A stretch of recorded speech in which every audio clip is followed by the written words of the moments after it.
자, 그럼 벤처 투자를 하면 수익이 나느냐? 이 부분이 제일 중요하죠. 앞서서 열심히 제가 세금적인 혜택 부분에 대해서 설명을 드렸는데 내가 소득공제로 한 23% 수익이 났는데 투자한 게 잘못돼가지고 절반 손실 났다. 이러면 결과적으로 나는 20% 이상의 손실을 보는 거기 때문에 무작정 벤처 투자를 시작할 수는 없는 겁니다. 그러면 역사적으로 벤처 투자는 어느 정도의 수익률을 거뒀느냐 이거를 봤을 때 각각 운용사들의 수익률을 비교하는 거는 사실 좀 어려움이 있어서 가장 대표적인 벤처 펀드인 한국벤처투자의 모태펀드 기준으로 수익률을 한번 보도록 하겠습니다. 모태펀드는 정책 자금으로서 특정 산업 그리고 특정 지역에 집중적으로 투자를 하고 있는 그런 펀드입니다.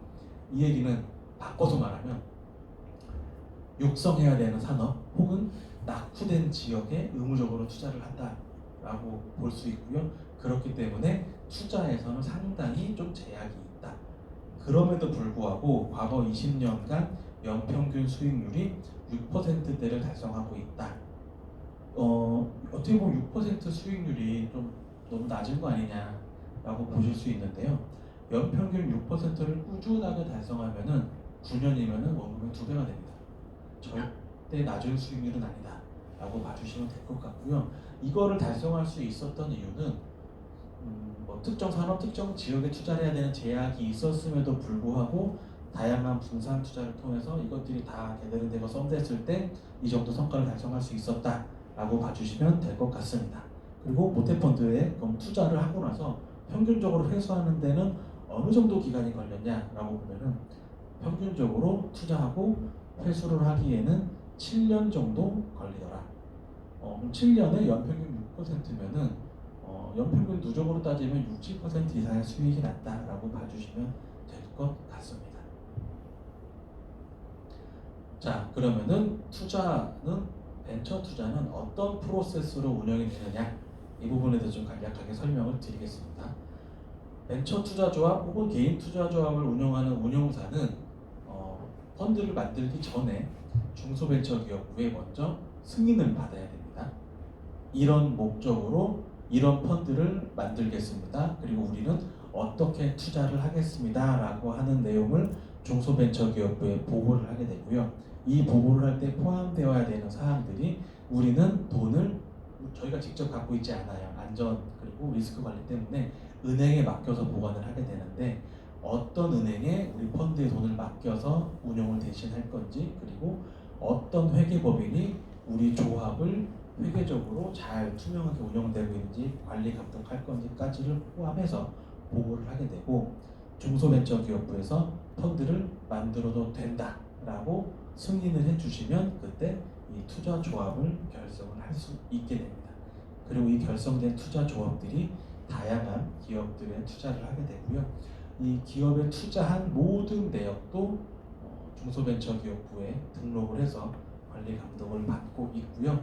1년에 한 번씩 회계 감사를 받고 그 감사 보고서를 또 중소벤처기업부에 감독을 받는 그런 형태로 운영이 되고 있습니다. 복잡한 것 같지만 투자자 입장에서는 사실 전혀 복잡하실 게 없고 이 전체적인 과정을 중소벤처기업부와 운용사, 회계법인, 수탁은행이 사고가 나지 않도록 잘 관리를 하고 있다. 그런 개념으로 봐주시면 감사하겠습니다. 자, 그러면 투자 조합은 어떤 식으로 투자를 집행하는가? 요거는 이제 저희 한국벤처키피탈협회에서 이제 공식적으로 띄워놓은 부분인데요. 상담비라고 하는 거는 보통 저희 같은 운용사한테는 상당히 많은 투자 제안이 날라옵니다. 전화로도 오고요, 찾아오시기도 하고요, 가장 많은 거는 이메일 같은 형태로도 오고요. 반대로 저희가 회사를 찾아다니는 경우가 더 많습니다. 세미나 혹은 IR 아니면은 저희가 이미 투자한 회사를 통해서 소개를 받거나 저희 같은 경우에는 국책 연구소들을 통해서 기술 이전 받거나 기술이 양도되는 그런 기업들을 찾고 있는데 그렇게 해서 기술들을 가진 좋은 회사들을 스크리닝을 하고요. 그 회사들 중에서 여기는 한번 검토를 해봐도 되겠다라고 하는 회사들에 대해서 검토를 하게 됩니다. 어떤 부분을 검토하는지에 대해서는 다음 편에서 조금 더 자세하게 설명을 드릴 거고요. 자, 여기는 우리가 한번 본격적으로 투자 검토를 시작을 하겠다라고 하면은 IR이라고 보통 표현하는데, 회사로부터 상세적인 내용을 설명을 듣는 과정을 갖고 저희가 내부적으로 심사 보고서라는 것을 작성을 하게 됩니다. 그래서 뭐 짧게는 수십 페이지, 많게는 뭐 100페이지에 달하는 그 회사에 대해서 운용사가 판단한 내용들을 작성을 하게 되고요. 그 서류를 기반으로 회사 내부에서 투자심의위원회를 개최를 합니다. 그래서 심의위원회에서 이 회사에 투자를 할지 말지 결정을 하게 되고 투자를 하게 됩니다. 그러면 또 중요한 게 사후관리입니다. 이거는 이제 운용사마다 조금씩 차이가 있는데요. 투자를 하고 나서 크게 신경을 쓰지 않는 회사도 있고요. 투자를 하고 나서 지속적으로 관리 감독을 하는 회사들이 있습니다. 이거는 뭐가 좋고 나쁘냐는 없는데, 저희 같은 경우는 내부적인 원칙이 분기 1회는 회사 방문해서 경영보고를 받는다. 그리고 그 경영보고 내용을 정리해서 투자자분들에게 투자 레터를 통해서 분기마다 보고 현황을 보고를 하고 있다라고 봐주시면 될 것 같고, 투자 횟수는 우리나라는 거의 대부분이 IPO에 의존하고 있습니다. 아니면은 상장 전에 세컨더리 매각이라고 통해서 다른 운용사에 저희가 보유한 지분을 처분한다던가 이렇게 하는 게 거의 대부분이고요. 정부에서는 이제 M&A 시장을 좀 활성화시켜서 조금 더 거래가 다양하게 이루어질 수 있도록 하겠다라고 어제도 발표를 좀 하셨는데, 아직은 M&A 시장은 크지는 않다. 어쨌든 저희는 저희가 보유하고 있는 주식을 상장해서 주식시장에서 처분을 하던, 상장 전에 다른 투자자에게 매각을 하던, 어쨌든 저희는 자산을 처분을 해서 그 수익을 투자자들에게 돌려드리는 형태로 운영을 하고 있습니다. 자, 그러면은 괜찮다라고 생각되는 회사가 있을 때 그 회사에 대해서 어떻게 검토를 하느냐, 이것도 이제 투자사마다 달라요. 요거는 저희 회사의 기준, 일반적으로 요청하는 자료라고 보시면 되고요. 여기에 더해서 각각 회사마다, 산업마다 조금 차별적인 요소들이 있기 때문에 그것들을 포함을 해서 더 요청을 하고 있습니다. 회사가 마음에 들었다라고 하면은 일단 비밀유지 약정을 저희가 먼저 회사와 체결을 합니다. 저희가 회사로부터 받은 정보를 저희가 뭐 임의적으로 외부에 공개한다거나 이러면은 스타트업 입장에서는 자기네 기술이나 아이디어가 노출되는 그런 리스크가 있을 수 있기 때문에 저희도 약정 체결하고 외부에 절대 공개하지 않는 범위 내에서 여기에 있는 자료들을 다 요청을 하고요. 이 자료들을 검토를 한 다음에 여기 있는 자료들이 다 스크리닝이 문제가 없다라고 하면 심사 보고서를 작성을 하고 내부적으로 투자 심사를 본격적으로 진행을 하게 됩니다. 이 투자조합 심사 과정 같은 경우는 아마 좀 보셨을 항목들이 있을 수 있는데, 어떤 거에 저희가 좀 준해서 하고 있냐면은 이 회사가 좀 어느 정도 성장을 해서 내가 주식시장에 상장을 하고 싶다라고 하면은 상장 실사라는 것을 받게 됩니다. 그 상장 실사라고 하는 것은 회사가 얼마나 돈을 벌고 있고 이익을 내고 있느냐도 중요하지만 가장 중요하게 보는 요소는 내부 통제입니다. 회사가 아무리 돈을 잘 벌어도 문제가 있으면은 절대 거래소의 문턱을 넘을 수가 없습니다. 그래서 저희는 투자 단계에서 일단 회사가 내부적으로 컴플라이언스 문제가 있을 수 있는지를 우선적으로 검토를 하고 이 요건이 통과됐을 때 투자를 하고 있다라고 봐주시면 될 것 같고요. 자, 그럼 벤처 투자를 할 때 조심해야 될 사항들이 좀 있습니다. 최근에 아마 벤처 투자 그리고 소득 공제라고 하는 카테고리로 검색창에 입력을 해보시면 아주 많은 플랫폼들이 나옵니다. 그러면 그 플랫폼들이 이제 강조하고 있는 내용들을 보면 매년 1천만 원 이상 환급받기, 3천만 원 100% 소득 공제, 투자금은 은행에 보관한다, 연체율과 부실률이 제로다. 이건 왜 나오는지 모르겠지만, 그 다음 최대 2,178만 원을 환급받을 수 있다. 이런 약간 자극적인 문구로 광고들을 하고 있는 플랫폼들을 많이 볼 수가 있습니다. 자, 그럼 이게 왜 그러느냐? 벤처 투자를 하면 소득 공제를 받을 수 있다라고 하는 거에 대해서 알고 계시는 분들이 좀 상당수 계세요.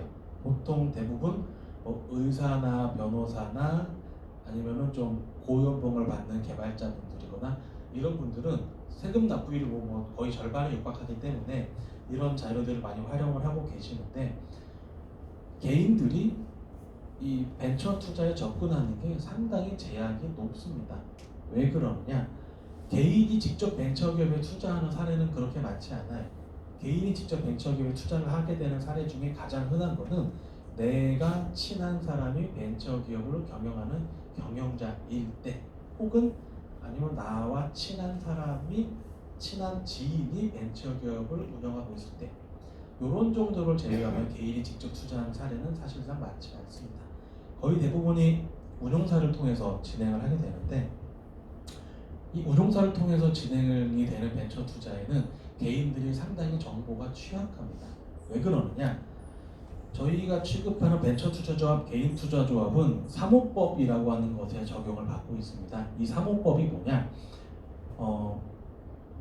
제가 이제 옛날에 한국투자증권 출신이다 보니까 지금은 그 펀드가 있는지 없는지 모르겠지만, 예전에 한창 유행했던 펀드가 한국투자증권에서는 한국의 힘이라고 하는 펀드였고요.